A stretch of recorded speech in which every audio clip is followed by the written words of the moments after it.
Es tiempo de abrir la Biblia juntos, de conectarnos con su palabra y de andar en el camino. Bien, buenos días, hermanos. Es un gusto, un gozo saludarlos esta mañana. Qué privilegio poder exponer su palabra. Antes de iniciar, como les mencionaba la semana pasada, les queremos animar a seguirse conectando los domingos para no perder la costumbre de congregarnos y también animar a aquellos que ustedes conocen que no se están conectando, a que ellos también lo hagan. Recordemos que cuando 2 o 3 están reunidos en su nombre, Él está en medio, aun si estamos lejos los unos de los otros, pero estamos conectados a través de la tecnología. Dentro de las distintas clases de historias y relatos que existen, llama la atención siempre las historias donde se relata la lucha entre el bien y el mal, o el bien contra el mal. Existen muchos libros, muchas novelas que han sido escritas en este sentido, cómics. Ahora hay muchas películas que hablan de superhéroes y que hablan de esta lucha. Podemos pensar, por ejemplo, en Superman, su lucha contra Lex Luthor, Batman peleando con el Guasón, Iron Man, Hulk y Thor peleando contra Thanos, el Chapulín Colorado peleando contra el Cuajinais y Tripa Seca. Nos entretienen todas estas historias. Nos gusta, queremos ver la lucha que hay entre ellos y queremos ver cómo gana el bueno.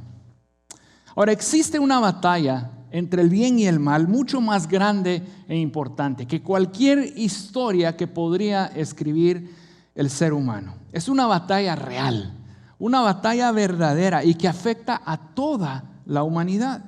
Es una batalla de Dios contra el mal, contra el pecado, contra aquellos que osan levantarse en contra de Dios y su pueblo. De estos personajes que se atreven a levantarse en contra de Dios y su pueblo, nos habla el libro de Daniel, que hemos estado estudiando los últimos meses. La semana pasada, como nos recordaba Javier, estudiamos sobre distintos reyes y reinos descritos en los versículos 1 al 20 del capítulo 11 de Daniel. Si recuerdan, estudiamos lo que se menciona ahí sobre el imperio medo-persa, el rey Jerjes que invadió Grecia, se habla de Alejandro Magno y él cómo llegó a conquistar todo el mundo. Habla de la división después de Alejandro Magno en 4 reinos y después vemos la importancia que se le da al rey del norte, que era Siria, al rey del sur, que era Egipto, y cómo durante muchos años, muchas generaciones después hubo una lucha entre el rey del norte y el rey del sur.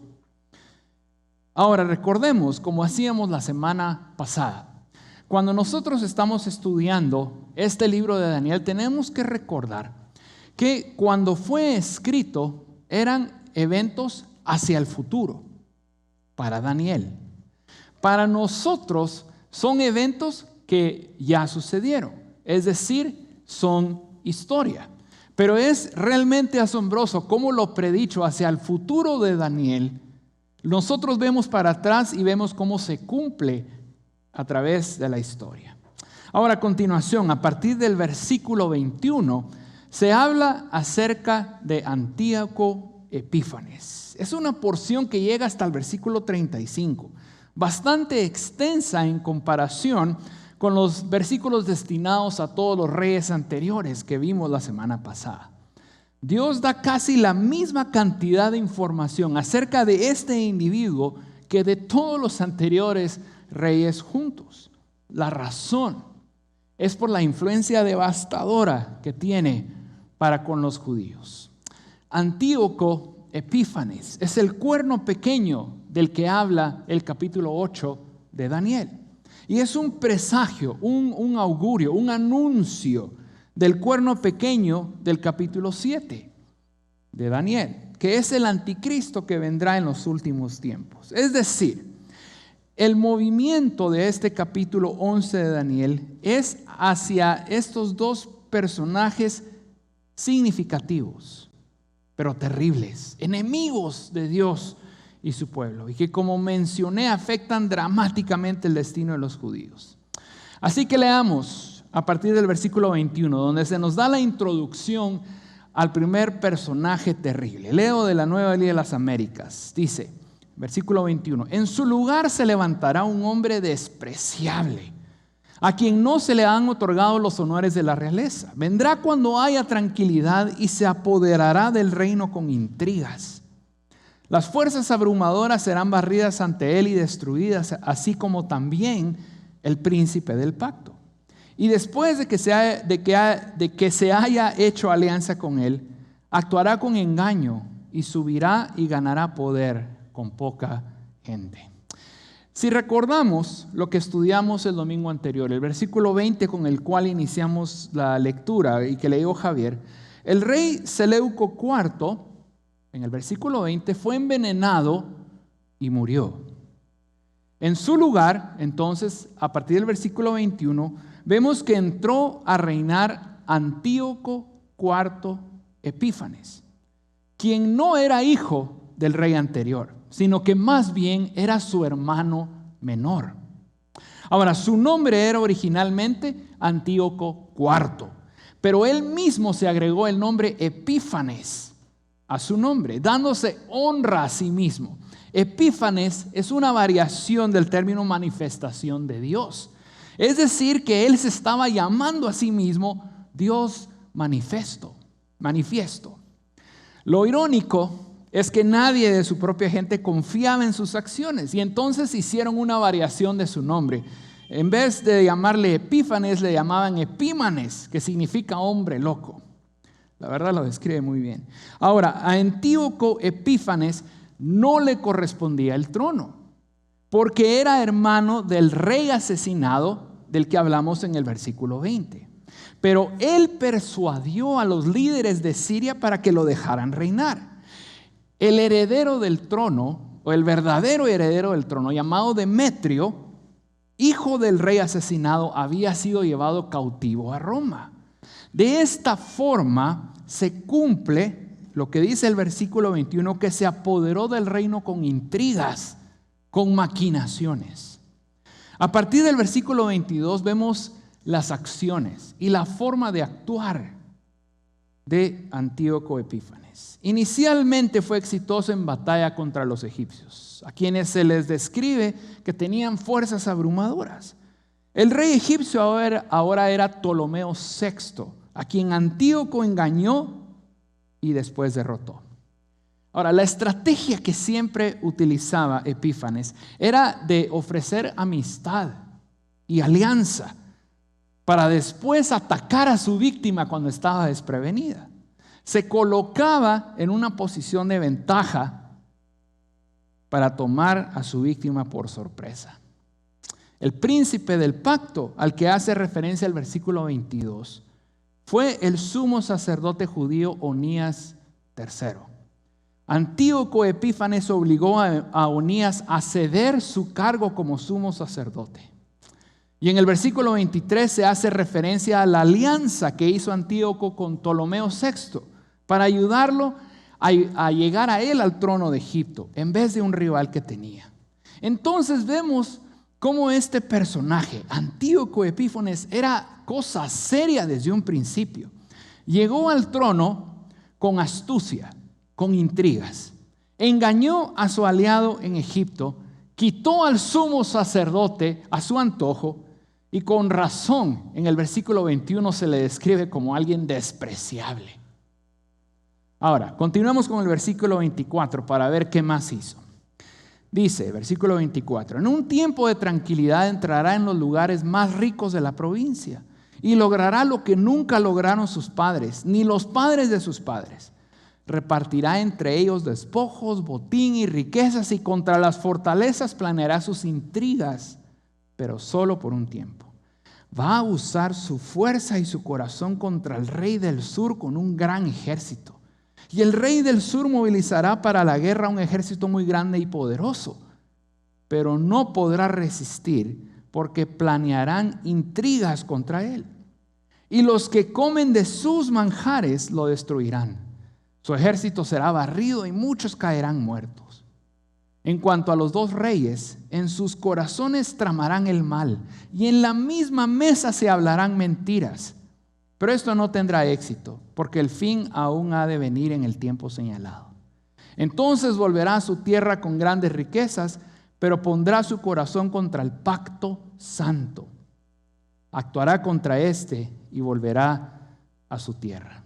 Como vemos en el versículo 24, Antíoco Epífanes astutamente reúne todos los tesoros de las provincias, pero no lo hizo para enriquecerse, como sus predecesores habían hecho, como sus padres habían hecho. Utilizó esta riqueza para sobornar, para manipular a otros líderes de Siria para que cooperaran con sus planes. De esta forma aumentó su influencia y su poder. Y después de tener suficiente poder, entonces cambió de estrategia. Como vemos en el versículo 25, llevó a su ejército a pelear contra Egipto y su rey Ptolomeo VI, el rey del sur. Esto sucedió en el año 170 a.C. Ahora, Antíoco logró llegar hasta el delta del río Nilo, ya adentro de Egipto, antes de que fuera descubierto por los egipcios. Inicialmente pretendió que era aliado del rey, pero después utilizó nuevamente intrigas, maquinaciones para vencerlo, a pesar de que en Egipto tenía un gran ejército. Observemos que tanto en el versículo 24 como en el 25 se hace énfasis en las intrigas que hace Antíoco con relación a su astucia para engañar. Vemos aquí el primer presagio del anticristo del futuro. En el versículo 26 se describe cómo los que comían de la comida de Ptolomeo, aquellos que debieron haberlo apoyado, que eran sus compatriotas, hicieron un complot para destruirlo, obviamente bajo las influencias de Antíoco. Eventualmente el ejército de Ptolomeo sería derrotado y muchos de sus soldados murieron. Si revisamos en la historia, encontramos que Antíoco tuvo éxito en esta batalla contra Ptolomeo porque afirmaba que estaba peleando a favor de Ptolomeo, porque había otro que quería usurparle el reino de Egipto. Nuevamente, un engañador terrible. Como vemos en el versículo 27, los dos reyes, Antíoco y Ptolomeo, se sentaron en un banquete juntos, pretendiendo que querían la paz. Pero en realidad ambos reyes intentaban aprovecharse de la situación y obtener alguna ventaja.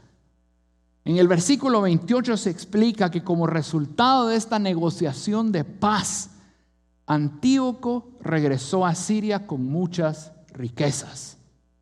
Pero también vemos que sus intereses ahora ya no fueron para con Egipto, sino hacia Israel, como vemos también en el versículo 22. Si revisamos la historia, en ese entonces había un judío llamado Jasón, que quería ser el sumo sacerdote.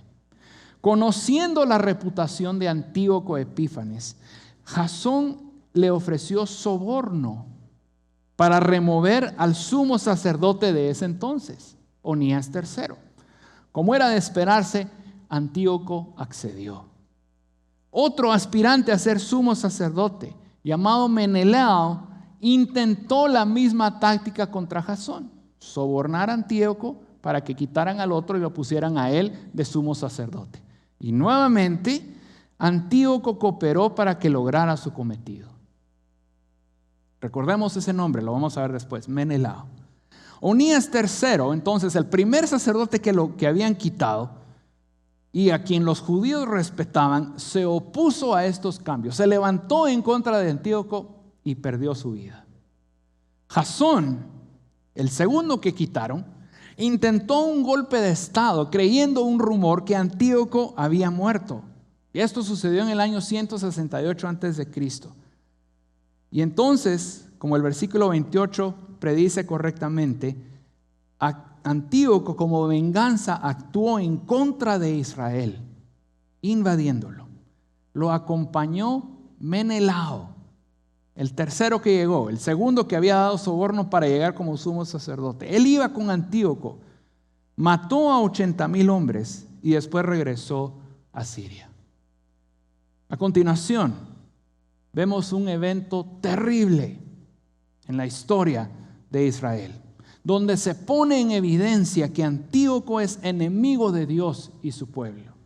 Leamos a partir del versículo 29, dice: en el tiempo señalado volverá y entrará en el sur, pero esta última vez no resultará como la primera, porque vendrán contra él naves de Quitim y se desanimará. Volverá y se enfurecerá contra el pacto santo y actuará contra él. Volverá pues y favorecerá a los que abandonen el pacto santo. Y de su parte se levantarán tropas, profanarán el santuario fortaleza, pondrán fin al sacrificio perpetuo y establecerán la abominación de la desolación. Con halagos corromperá a los que obran inicuamente hacia el pacto, pero el pueblo que conoce a su Dios se mostrará fuerte y actuará. Ese mismo año que había atacado a Israel, Antíoco decidió atacar a Egipto nuevamente. ¿Ven? Año 168 a.C., como predice correctamente el versículo 29. Pero cuando llegó a Egipto, un cónsul romano llamado Cayo Popilio Lenas evitó que invadiera el país. Por eso dice este mismo versículo 29 que esta vez su plan no será exitoso como la primera vez que logró arrasar Egipto. No lo logró derrotar. Los barcos o naves de los que habla el versículo 30, que venían de Quitim, ahora Chipre, pertenecían a este cónsul romano Cayo Popilio Lenas y por ende al imperio romano. Obviamente a él no le convenía enfrentarse a Roma y todo su poder. Era una derrota segura. Así que regresó a Siria, enfurecido, como dice el versículo 30.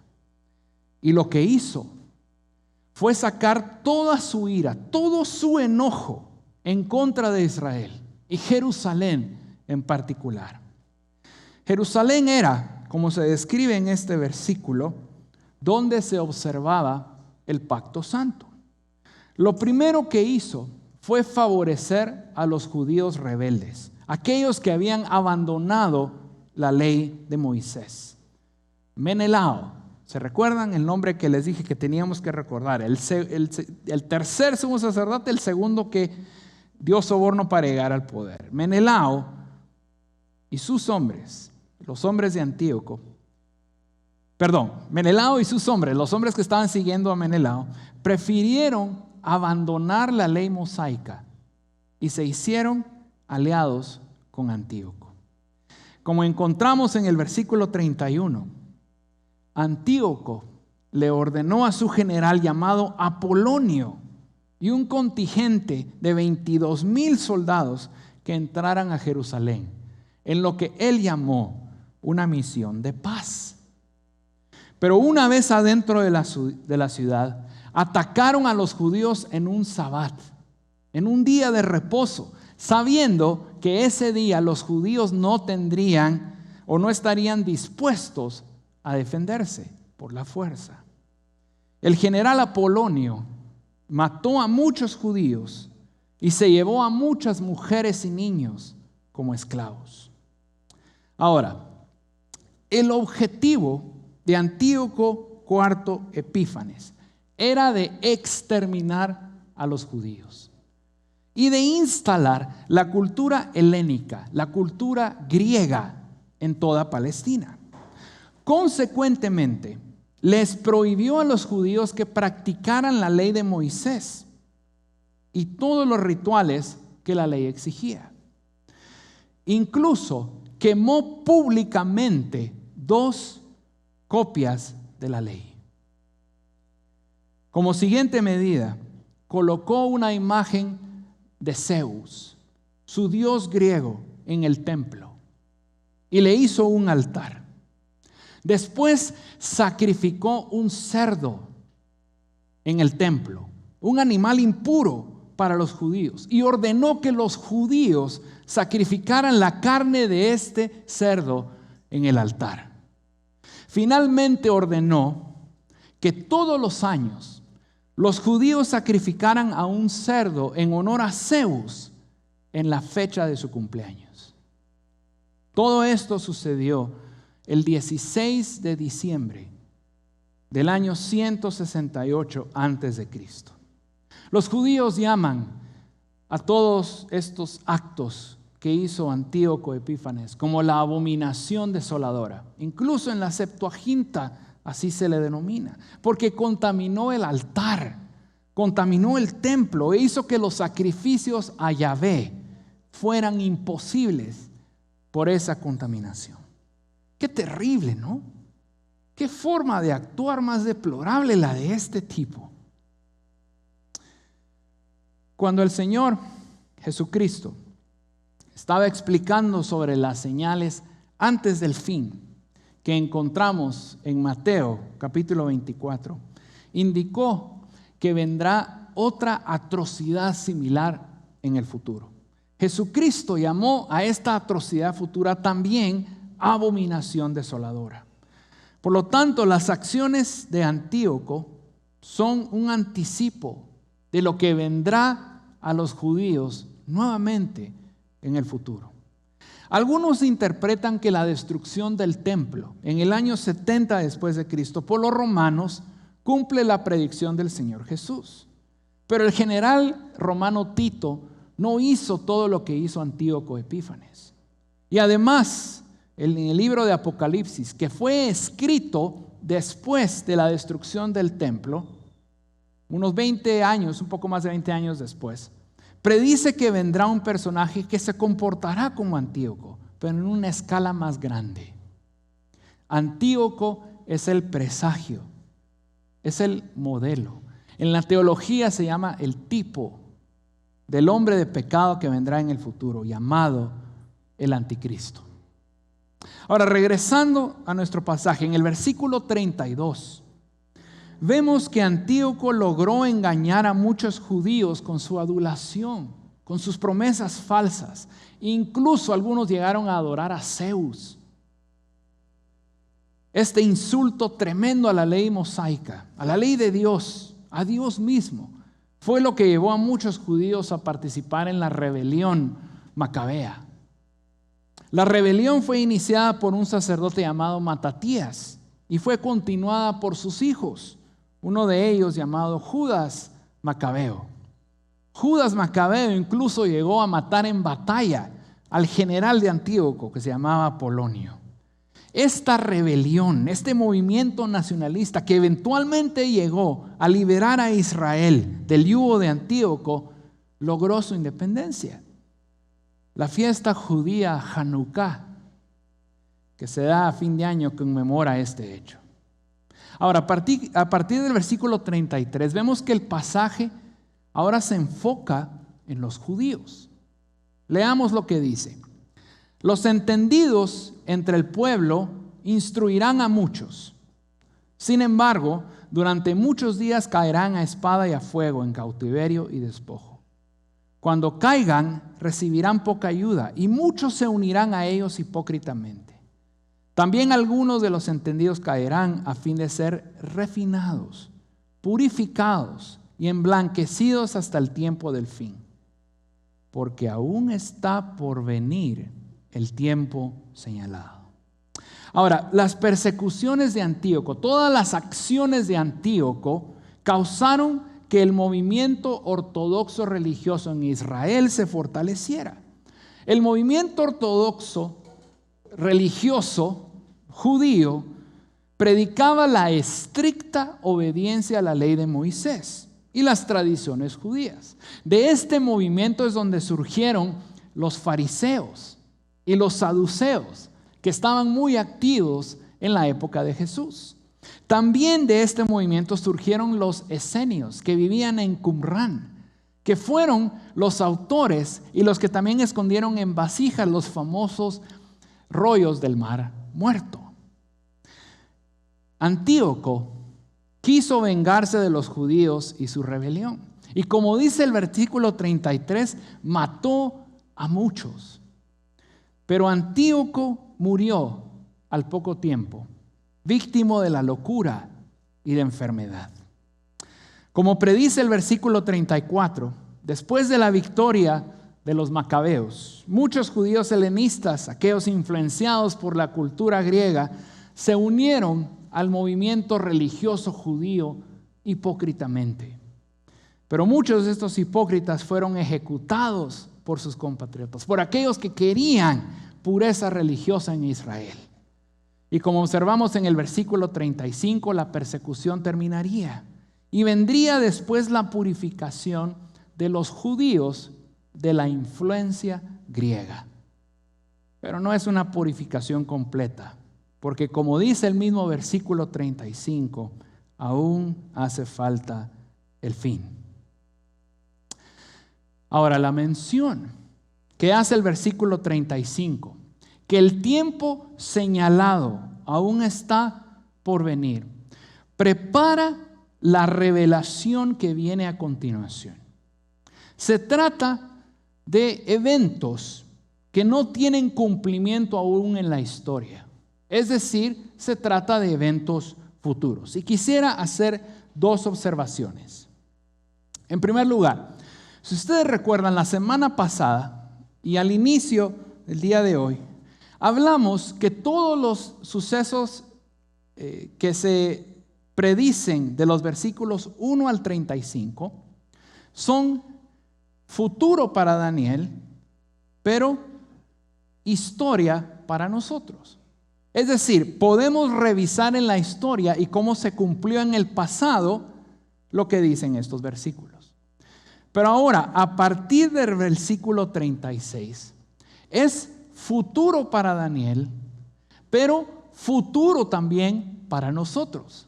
Porque no encontramos en la historia cómo hacer encajar lo que se describe aquí. Es decir, son eventos que vienen después. Y como dice el versículo 35, son eventos que vienen hacia el fin. Entonces, lo que vemos de aquí en adelante es futuro para nosotros también. Segunda observación. Si nosotros entonces podemos ver en la historia cómo los primeros 35 versículos se cumplen, no hay ninguna razón para dudar que a partir del versículo 36 y lo que dice que va a ser el futuro no se va a cumplir. Sí se va a cumplir. Con vista en la revelación de eventos futuros, específicamente las enseñanzas del Señor Jesucristo en los capítulos 24 y 25 de Mateo y todo el libro de Apocalipsis, lo que el ángel le revela a Daniel en estos versículos, a partir del versículo 36, se refiere al periodo de 7 años antes de que Cristo regrese en su segunda venida. Es la última de las 70 semanas predichas en este mismo libro de Daniel. Y que el ángel llama en el versículo 1 del capítulo 12 como el tiempo de mayor angustia para el pueblo judío. Ojo con eso. De mayor angustia para el pueblo judío, sabiendo todo lo que han vivido, incluso recientemente durante la Segunda Guerra Mundial, no se compara con lo que viene después. Y lo que sucederá, se deberá al accionar de un hombre terrible, un hombre de pecado, la bestia, como se le llama en Apocalipsis, el anticristo. Leamos a partir del versículo 36, dice: el rey hará lo que le plazca, se enaltecerá y se engrandecerá sobre todo Dios, y contra el Dios de los dioses dirá cosas horrendas. Él prosperará hasta que se haya acabado la indignación, porque lo que está decretado se cumplirá. No le importarán los dioses de sus padres ni el favorito de las mujeres. Tampoco le importará ningún otro Dios, porque Él se ensalzará sobre todos ellos. En su lugar honrará al Dios de las fortalezas, un Dios a quien sus padres no conocieron. Lo honrará con oro y plata, piedras preciosas y cosas de gran valor. Actuará contra la más fuerte de las fortalezas con la ayuda de un Dios extranjero. A los que lo reconozcan, colmará de honores. Los hará gobernar sobre muchos y repartirá la tierra por un precio. Vemos cómo su descripción es muy similar a Antíoco y las cosas que él hacía. Este rey del futuro tendrá poder para hacer lo que quiera. Aparentemente no tendrá una autoridad humana más alta que él. Y no solo eso, repudiará al Dios verdadero y va a decir cosas terribles de Dios y va a decir cosas terribles en contra de Dios. Será exitoso por un tiempo, como dice el versículo 36, hasta que la indignación de Dios se haya cumplido. Es decir, todo el actuar de este hombre terrible no escapa de la voluntad de Dios. Ahora, el versículo 37 nos provee de más información sobre las convicciones religiosas de este gobernador. En primer lugar, se habla que no le importarán los dioses de sus padres. La mayoría de los comentaristas sugiere que esto se refiere a que abandonará la religión de sus antepasados, de sus ancestros, sea cual sea esta religión. Esto se dará porque él mismo se colocará como el objeto de adoración y se colocará a sí mismo en una posición mayor que sobre todos los dioses, como menciona este versículo. En segundo lugar, hace referencia al objeto de adoración de las mujeres. La oración es traducida de la siguiente forma por otras traducciones. La Nueva Versión Internacional dice: ese rey no tomará en cuenta a los dioses de sus antepasados, ni al Dios que adoran las mujeres. La Nueva Traducción Viviente dice: no tendrá ningún respeto por los dioses de sus antepasados, ni por el Dios querido por las mujeres. No es claro para nosotros a qué se refiere, cuál es ese Dios que adoran o que es querido por las mujeres. Pero tendrá mucho sentido cuando este rey se manifieste. Ahí ya se podrá entender con claridad a qué se refiere esta oración. Independientemente de cuál sea, la idea de este versículo es clara. El anticristo se enaltecerá a sí mismo sobre todo Dios. Ahora, no obstante, vemos en el versículo 38, a pesar de que él se ensalza a sí mismo sobre todo Dios, él mismo adorará a un Dios extraño, no adorado antes en su contexto. ¿Quién es ese Dios? Es un misterio de momento también. Algunos hablan que es su propio orgullo, otros dicen que es el materialismo. La mayoría de comentaristas afirman que es el propio Satanás, ya que Satanás le entregará su poder, como vemos en el libro de Apocalipsis. Por este poder que recibe de la serpiente antigua, es que posiblemente logra las conquistas de las que habla el versículo 39.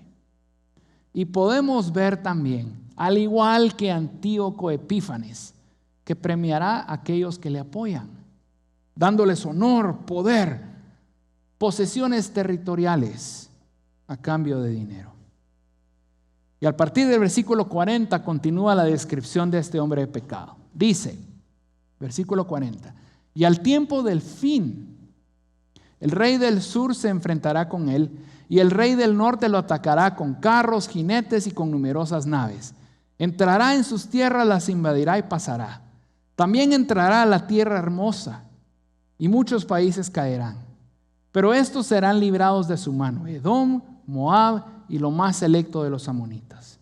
Y extenderá su mano contra otros países, y la tierra de Egipto no escapará. Se apoderará de los tesoros ocultos de oro y plata y de todas las cosas preciosas de Egipto. Libios y etíopes seguirán sus pasos. Pero rumores del oriente y del norte lo turbarán, y saldrá con gran furor para destruir y aniquilar a muchos. Y plantará las tiendas de su pabellón entre los mares y el monte glorioso y santo. Pero llegará a su fin y no habrá quien lo ayude. Vemos en el versículo 40 entonces que Él ataca y Él vence. Si no queremos buscar otra referencia de este rey, es el cuerno pequeño del que se habla en el capítulo 7, que surge del Imperio Romano, el anticristo. En el mismo versículo 40 se nos describe un conflicto bélico, una guerra muy grande. Obviamente aquí se describen carros, jinetes y naves, una descripción correcta para el contexto de Daniel. Ahora, nosotros hoy en día entendemos que todas estas son armas avanzadas, tanques, misiles, aviones de guerra. La cuestión es de que el anticristo es victorioso. Se dice que invadirá y pasará, describiendo una victoria contundente. En el versículo 41 se nos indica que el anticristo entra a Palestina, derrotando a Israel. Y en esto nos da una clave importante de que es un evento futuro. Porque Israel dejó de existir por casi 2000 años. Pero ahora está vigente nuevamente, existe Israel. Por otros pasajes, entre ellos el capítulo 9 del propio libro de Daniel, sabemos que el anticristo va a firmar la paz con Israel y muchos otros países en un inicio. Pero obviamente con esta guerra rompe el pacto.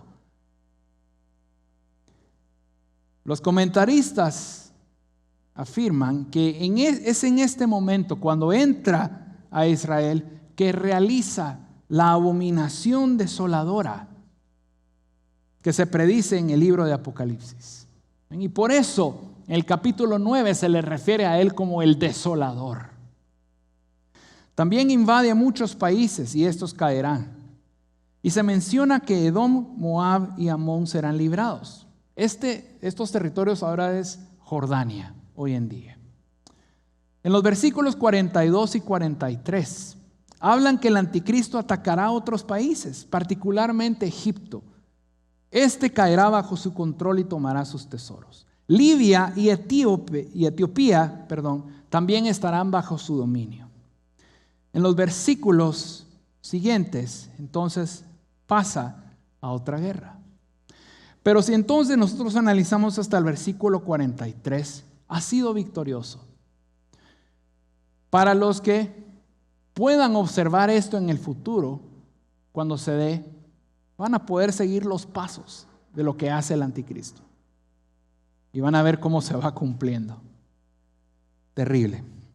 En los versículos 44 y 45 vemos que le llegan rumores de enemigos en el este y en el norte que lo van a querer atacar, lo cual causa su ira y se preparará para atacar. Regresa a Palestina, donde está evidentemente su sede de gobierno, Jerusalén, porque se describe un lugar específico. Ahora, la ciudad de Jerusalén está entre el mar Mediterráneo y el mar Muerto y está construida en un monte que se llama el Monte Moriah. Todo esto coincide con lo que dice el versículo. También coincide con lo que predice el libro de Apocalipsis, antes de la llamada batalla de Armagedón.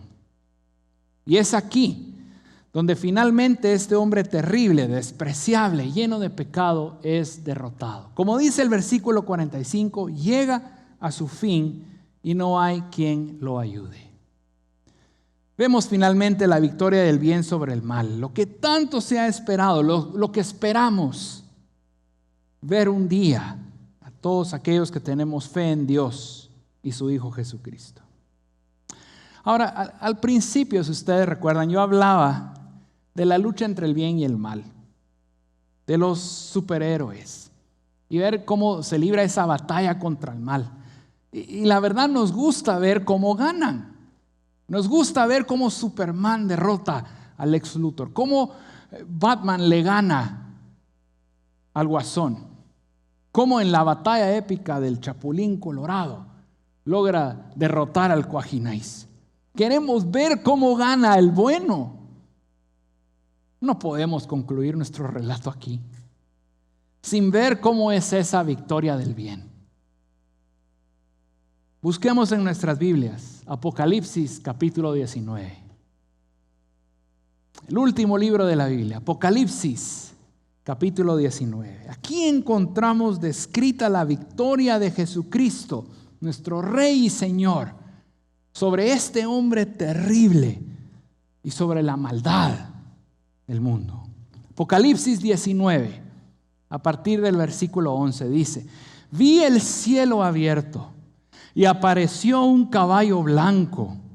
El que lo montaba se llama Fiel y Verdadero. Con justicia juzga y hace la guerra. Sus ojos son una llama de fuego y sobre su cabeza hay muchas diademas. Tiene un nombre escrito que nadie conoce sino él. Está vestido de un manto empapado en sangre y su nombre es el Verbo de Dios. Los ejércitos que están en los cielos, vestidos de lino fino, blanco y limpio, lo seguían sobre caballos blancos. De su boca sale una espada afilada para hacer herir con ella las naciones y las regirá con vara de hierro.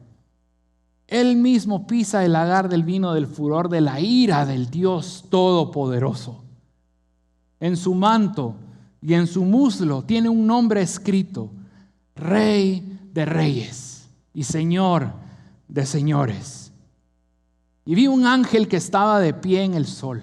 Clamó a gran voz diciendo a todas las aves que vuelan en medio del cielo: vengan, congréguense para la gran cena de Dios, para que coman carne de reyes, carne de comandantes y carne de poderosos, carne de caballos y de sus jinetes, y carne de todos los hombres, libres y esclavos, pequeños y grandes. Entonces vi a la bestia, al anticristo, al hombre de pecado, a los reyes de la tierra y a sus ejércitos reunidos para hacer guerra contra aquel que iba montado en el caballo blanco y contra su ejército.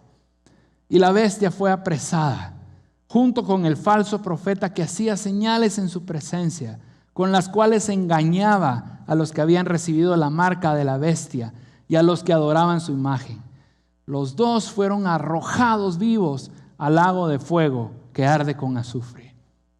Los demás fueron muertos con la espada que salía de la boca de aquel que montaba el caballo, y todas las aves se saciaron de sus carnes. Gloria a Dios, el bien vence al final.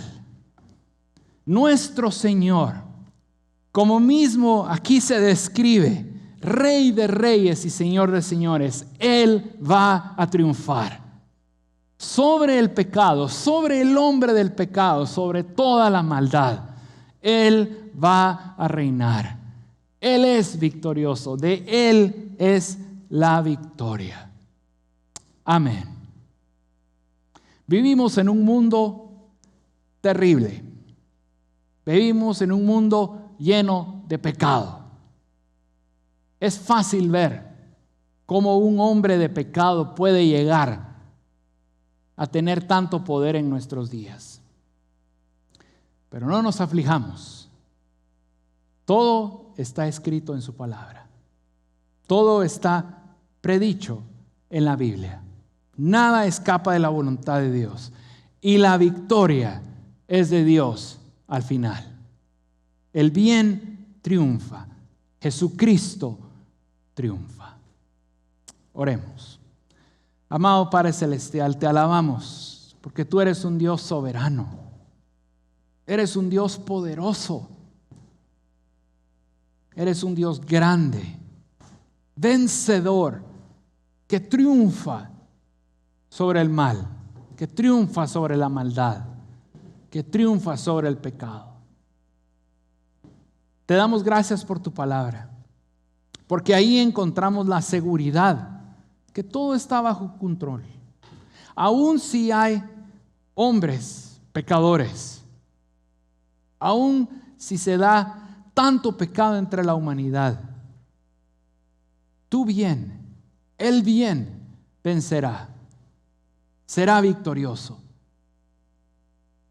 Y oh Padre bendito, queremos ver pronto el cumplimiento del fin. Queremos ver a Jesucristo reinando. Anhelamos su segunda venida y que acabe de una vez por todas con la maldad. Queremos ver eso, Señor. Y queremos estar contigo por toda la eternidad. Adorarte, bendecirte. A ti, que eres el único digno de recibir la gloria. El único digno de recibir el honor. Queremos alabarte a ti, Jesús, Cordero de gloria. Queremos alabarte, oh Dios, que vives por siempre. Queremos alabarte, oh gran yo soy. Queremos ver cómo tú reinas por la eternidad. En el nombre de Jesús oramos. Amén. Gracias por acompañarnos hoy. Esperamos que vuelvas y sigas conectado con la palabra. También te invitamos a que nos sigas en nuestras redes sociales. Hasta pronto.